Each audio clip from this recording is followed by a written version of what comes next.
Des officiers sapeurs-pompiers issus de 14 pays ont suivi une formation en protection civile à l'Institut supérieur d'études de protection civile de Ouagadougou. Les détails à suivre dans ce journal. Et puis l'attaque d'hier contre la zone de l'aéroport international de Niamey a fait des morts. Plusieurs assaillants ont été neutralisés et les condamnations ont commencé à surgir. Les détails avec Germaine Farama dans cette édition. Mesdames et messieurs, merci pour votre présence sur les antennes de Savane TV. Commençons cette édition avec cette information. Le Conseil des ministres qui s'est tenu hier et au titre du ministère de la Sécurité, le Conseil a adopté un rapport relatif à une proposition de révocation de 2 agents de police pour des faits de détournement de deniers publics. Selon le ministre de la Sécurité, le montant total détourné est estimé à plus de 45 millions de francs CFA destinés à la prise en charge des opérations de l'unité mobile d'intervention de la police nationale de Kiou basée dans la région des Bankuyi. Écoutons le ministre de la Sécurité. Le Conseil des ministres a adopté un rapport relatif à une proposition de révocation de 2 agents de police pour des faits qualifiés de détournement des deniers publics d'un montant total estimé à 45 216 000 destiné à la prise en charge des opérations de l'unité mobile d'intervention de la police nationale basée à Kouyi dans la région des Bankuyi. Je tiens à rendre un hommage mérité à l'ensemble des forces de défense et de sécurité, à l'ensemble des populations civiles, à l'ensemble des VDP qui se battent jour et nuit pour que le Burkina Faso reste debout.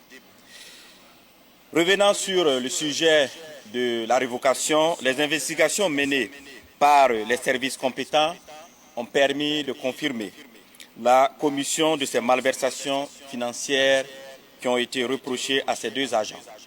En application des dispositions de la loi 027-2018 portant statut du cadre de la police nationale et du décret numéro 2019-04-06 portant règlement de discipline générale de la police nationale, en ce qui concerne la sanction disciplinaire en cas de commission de faute de 3e degré, notamment celle qualifiée d'extrême gravité, le Conseil des ministres entérine la révocation du lieutenant de police Tiao B. Nicolas, matricule 90-605X, chef du service administratif et financier de la direction régionale de la police nationale des Bankuyi, et du sergent-chef de police Ilboudo Pawentore Marcelin, matricule 309-147H, responsable de la logistique au sein du dit service administratif et financier pour détournement de deniers publics. Aussi, il s'est de souligner que la révocation de ces 2 agents est sans préjudice de poursuites judiciaires avec saisie des biens à concurrence de la valeur des biens détournés. C'est l'occasion de rappeler à tous ceux qui sont dans la chaîne financière, les SAF, les responsables logistiques, etc., que de tels comportements ne sauraient être tolérés et que toute personne qui se rendra coupable d'infractions similaires, particulièrement les sommes destinées à la prise en charge des primes d'opération et d'alimentation des hommes qui sont déployés sur le théâtre des opérations et qui se battent jour et nuit pour que le Burkina Faso reste debout, subira les mêmes sanctions.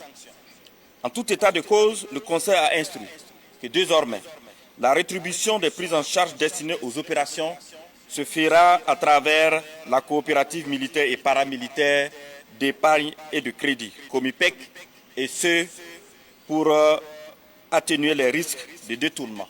Aussi, je tiens à rassurer que les vérifications se poursuivent dans toutes les chaînes financières.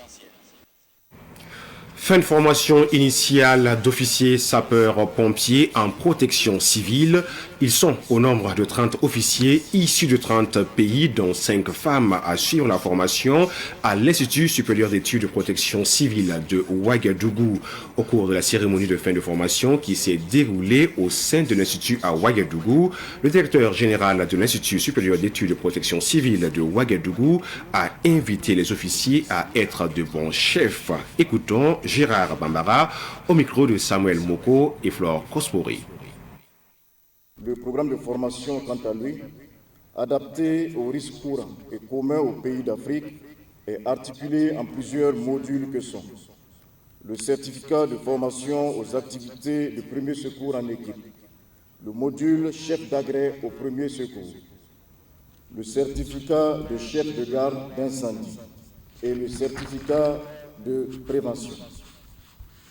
Ces différents modules, enseignés et sanctionnés par des évaluations, ont permis aux officiers stagiaires de maîtriser les textes et règlements en vigueur dans le domaine sapeur-pompier, de disposer de connaissances techniques, théoriques et pratiques pour commander l'engagement des secours et surtout d'adopter en permanence une attitude en adéquation avec l'éthique et la déontologie du métier.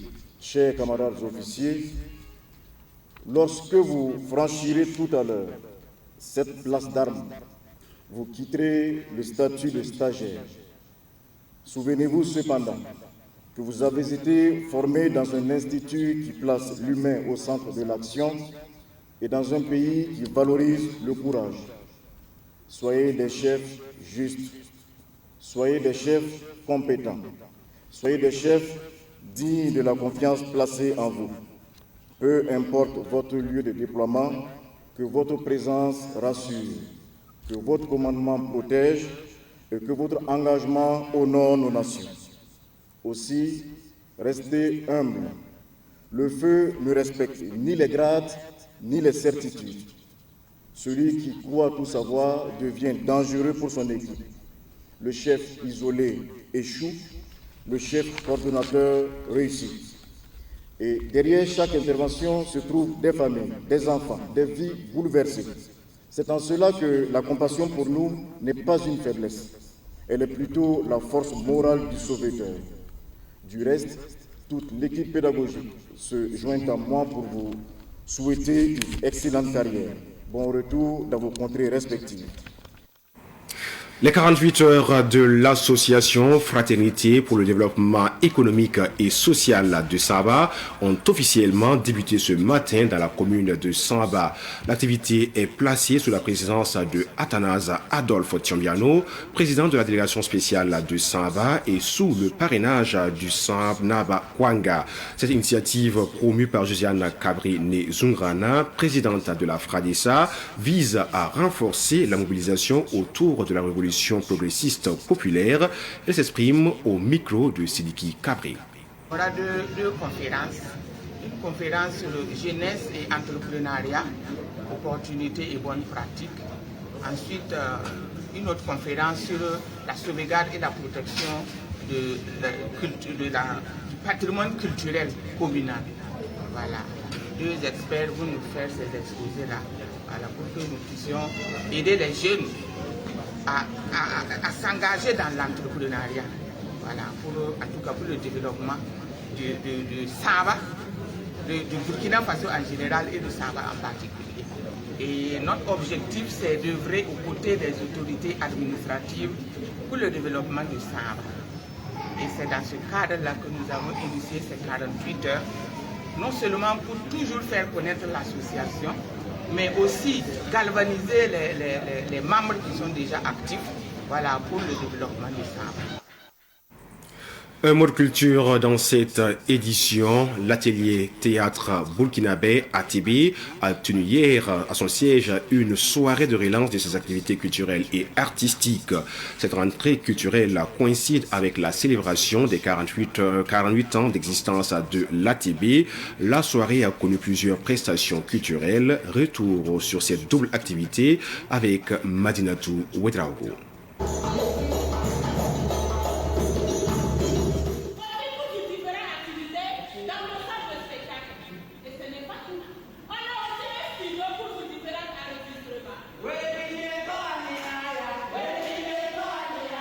C'est une présentation de l'atelier théâtre burkinabé à travers une pièce de théâtre à l'occasion de la relance de ses activités et de ses 48 ans d'existence.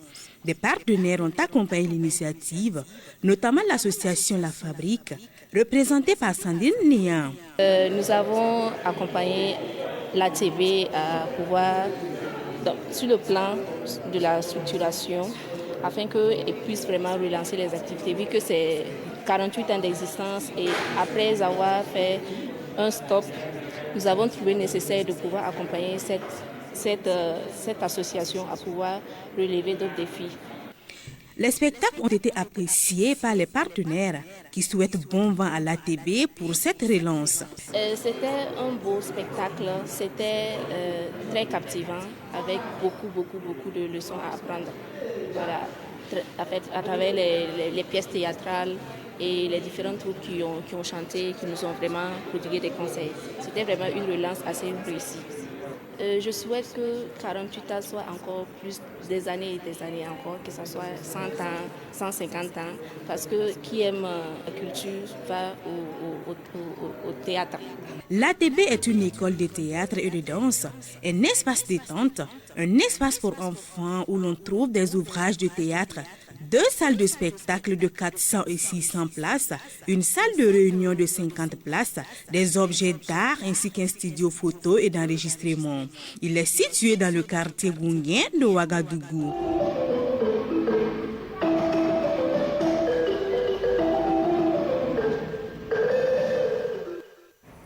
On le disait en titre, mesdames et messieurs, l'attaque d'hier contre la zone de l'aéroport international de Niamey a fait 15 morts, dont 13 soldats et 2 civils côté Niger. Plusieurs assaillants ont été neutralisés et du matériel saisi. Les condamnations ont commencé. Détail avec Germaine Farana. Le Bénin condamne l'attaque terroriste survenue au Niger suite aux actes violents à l'aéroport international de Niamey qui ont fait une dizaine de victimes. Côté FDS, le gouvernement béninois a manifesté sa solidarité au peuple nigérien. Dans un communiqué, les autorités béninoises dénoncent une agression qui menace la sécurité des populations et réaffirment leur rejet de toute forme de violence contre les civils et les installations publiques. Auto-réaction au sujet de l'attaque du Niger, le président de la Commission de l'Union africaine condamne lui aussi fermement l'attaque terroriste à l'aéroport international de Niamey. Le président Mahmoud Ali Youssouf a présenté ses condoléances aux familles des victimes ainsi qu'aux autorités et au peuple nigérien. L'Union africaine a par ailleurs salué la prompte réaction des forces de défense nigériennes qui a pu permettre de repousser l'adversaire et sécuriser l'espace aéroportuaire nigérien. Tout en souhaitant un prompt rétablissement aux blessés, le président de la Commission de l'Union africaine, Mahmoud Ali Youssouf, réaffirme la solidarité et le soutien de l'Union africaine au Niger dans sa lutte contre le terrorisme et l'extrémisme violent. C'est la fin de cette édition. Merci à vous qui l'avez suivi. On vous retrouve très prochainement, toujours avec le même plaisir et la même passion qui nous anime. Excellente journée du vendredi à tous et à chacun. Shalom.